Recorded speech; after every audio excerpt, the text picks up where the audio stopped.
Naghahanap ka ba ng Malatagaytay at Baguio feels? Ang malakasang infinity pool na may magandang views, resort at ang function hall na good for 100 packs for seminar, team building at marami pang iba. Package na pang family room, pang barkada, free video kaya may libreng access pa sa wifi sa ibang limited area at unlimited pool, breakfast at marami pang iba. Room na sobrang ganda, ang linis, may panoramic view, nature trip at very Instagrammable. I got you!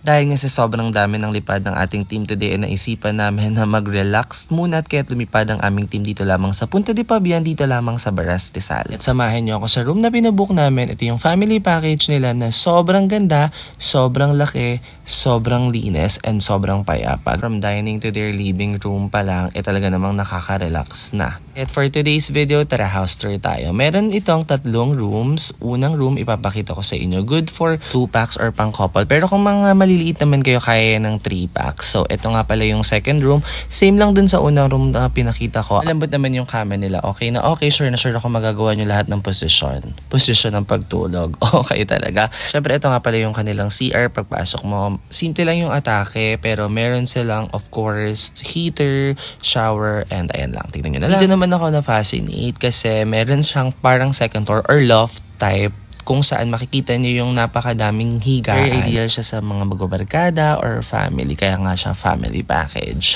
Siyempre, bago namin na-explore yung labas, inag-ayos muna kami ng mga gamit namin, yung mga pagkain naming dala. And look at that view.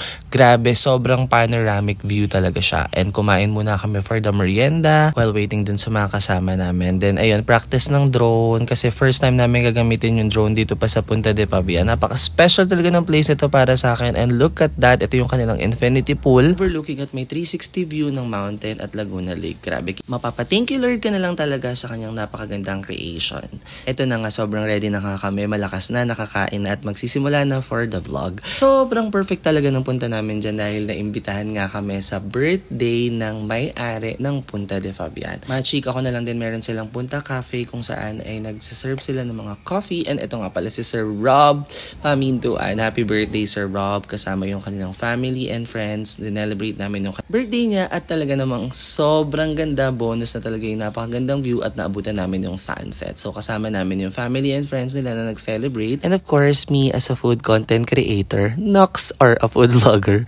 Dahil nga birthday, may kainan, may lechon. Ang saya. Dito nga pala nag-celebrate ng birthday si Sir Rob. Good for 100 packs yan yung Rizal. Then meron silang gazebo for 30 packs and Francisco na function hall for 70 packs. So grabe, sobrang nabusog ako. Ang saya ng birthday na yan and talaga namang good and ideal siya for team buildings, mga seminars, birthdays, debut, wedding, photoshoot, and look at that view. Gabi na yan pero napakaganda ng infinity pool na yan. As in, at yung pagdampi pa ng malambing na hangin dyan sa taas ng Punta de Pabian, grabe, sobrang ganda.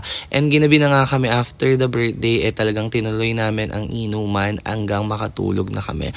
Well, nakatulog ba kami? Sa sobrang lamig nga din ng room na yan, ang himbing ng tulog nila na para kaming mga PBB housemates sa bahay ni Kuya. Good morning Punta de Pabian! So ito na nga, magsiswimming na nga tayo. Pero bago ang lahat, marami pa akong gustong ipakita na tinatago ng Punta de Pabian. Ito yung isa sa mga swimming pool nila at ito yung kanilang restaurant. Old restaurant yan pero up and running pa rin. Meron din silang of course basketball court. Maaga nga akong pumunta dyan para sumipat ng mga pwedeng maaurahan. So ayun na nga. At syempre ang pinagmamayabang nilang infinity pool na very Instagrammable. Sobrang ganda. May panoramic view. May super labit. Pwede rin siya sa mga gustong mag-TikTok at gustong maganda yung kanilang background. Kasi sobrang luwag dito. Lahat pwede nyong gawin. Magtakbuhan, magharutan, magtumbling, tumambay. Sobrang safe din nga pala yung mga kids dahil may pang kiddie pool sila. At eto na nga. Dahil nga minsan lang kami mapunta sa mga ganitong lugar, sinamantala namin ang pagpo-photoshoot. And after nun, dumiretso kami sa kanilang cafe. Ito yung coffee restaurant nila na rin-renovate nila ngayon para lalong mas maganda. So, kain nga kami ng breakfast at pwede rin kaming magkape dito sa area na yan. Sobrang perfect spot para magkape, magmuni-muni, mag-contemplate, magdasal. O, ayan, si Mama Mary, speaking of dasal. So, ano pang hinihintay nyo? Dito na kayo sa Punta de Pabian para ma-experience nyo ang unlimited access sa swimming pool tulad na yan. O, ganda-ganda ko dyan. Para akong model. Kung mga interesadong pumasyal, pwede namang walk-in na yun yung mga packages nila. Pwede kayo mag-inquire sa kanilang page, Punta de Pabian. So, ayan, napakaganda ng view. Hindi ka magsisisi. Talagang you will get what you pay for. Ano pang hinihintay nyo? Lipad na!